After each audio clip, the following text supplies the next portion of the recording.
Hello friends, welcome to খেল দুনিয়া। আগামী পরশুদিন মোহনবাগান নামছে ডুরান্ড কাপের সেকেন্ড ম্যাচে। তার আগে কিন্তু মোহনবাগান শিবিরে চোট আঘাতের খবর চলে এলো। তো তোমরা জানো যে গতকাল মোহনবাগান প্র্যাকটিসে কিন্তু জেমি ম্যাকলারেন আসেননি এবং আজকের এসছেন, তবে তিনি কিন্তু বল পায়ে অনুশীলন করেননি। তো এখানে একটা জল্পনা সৃষ্টি হচ্ছে যে তাহলে কি তার চোট রয়েছে। তো তোমাদের জানিয়ে রাখি যে তার চোট আদৌ অতটা হয়তো নেই, তবে তার যেটা সমস্যা রয়েছে তিনি হয়তো বল পায়ে মাঠে নামতে পারছেন না, কোচের ইনস্ট্রাকশন আছে, তাই জন্য তাকে হয়তো বল পায়ে দেখা যাচ্ছে না। তো তিনি আগামী পরশু দিনের ম্যাচে কতটা খেলবেন সেটা কিন্তু এখনই বলা যাচ্ছে না, হয়তো কোচ তাকে বিশ্রামও দিতে পারে, একেবারে ডার্বিতেই তাকে নামাতে পারে। এছাড়াও কিন্তু আরও একজনকে কিন্তু চোটগ্রস্ত হিসাবে দেখা গেল, সেটা হচ্ছে ধীরাজ সিং কিন্তু সদ্য জয়েন করেছে মোহনবাগানে বিশালের ব্যাকআপ হিসাবে। তো আজকের কিন্তু দেখা গেল তিনি একদম খুঁড়িয়ে হাঁটছেন, তো তিনি অনুশীলন তো করতেই পারেননি। তো এটা দেখে কিন্তু দর্শক এবং সমর্থকদের মধ্যে কিন্তু একটা চিন্তার ভাস চলে এসছে, কারণ এই 2-3 দিন হয়েছে শুরু হয়েছে অনুশীলন, এর মধ্যেই যদি চোট আঘাত পেতে শুরু করে তাহলে কি হবে। তো তোমাদের যেমনটা জানাছিলাম যে প্রিসিজন না করার ফলে কিন্তু এই জিনিসগুলো তৈরি হয়।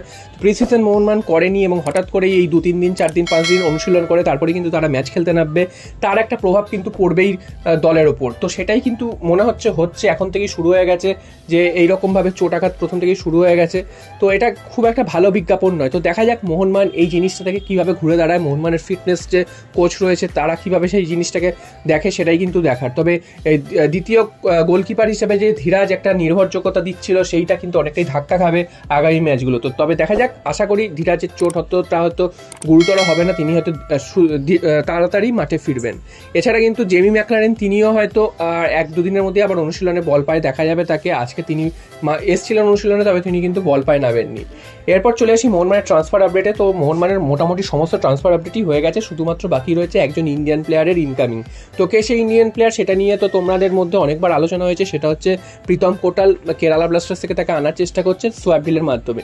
তো এখন এখানে মোহনবাগান কিন্তু একটা জায়গায় একটু আটকে রয়েছে, সেটা হচ্ছে আনোয়ার আলীর কেসটার ক্ষেত্রে। তো আনোয়ার আলীর কেসে কি হবে তার উপরই কিন্তু নির্ভর করছে মোহনবাগান কোন পজিশনে প্লেয়ার নিয়ে আসবে। তো ডিফেন্সে তো মোহনবাগানের প্লেয়ার দরকার, ইন্ডিয়ান একজন ডিফেন্ডার, এবং আনোয়ার যদি চলে যায় সেক্ষেত্রে তো আরও দরকার। তো আনোয়ার চলে যাচ্ছে এটা কিন্তু ধরে নেওয়াই যায়, তবে যেহেতু মোহনবাগান ম্যানেজমেন্ট আনোয়ারের জন্য একটু ব্যস্ত রয়েছে, তাই জন্য মোহনবাগান কিন্তু এই যে কেরালা ব্লাস্টার্সের সাথে সোয়াপ ডিল, এই ডিলটা কিন্তু মোহনবাগান এখন একটু চুপ রয়েছে।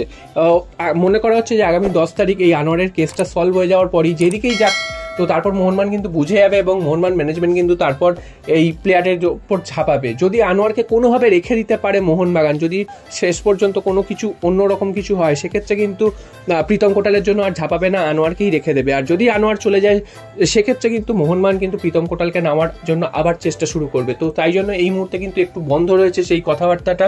তো দেখা যাক আগামী 10 তারিখের পর কোন দিকে টার্ন নেয় এই ঘটনাটা, এবং সেখান থেকেই বোঝা যাবে যে মোহনবাগানের শেষ যে সাইনিংটা হতে চলেছে, ইন্ডিয়ান যে সাইনিং, সেটা কে হতে চলেছে সেটা কিন্তু জানা যাবে সেই দিন।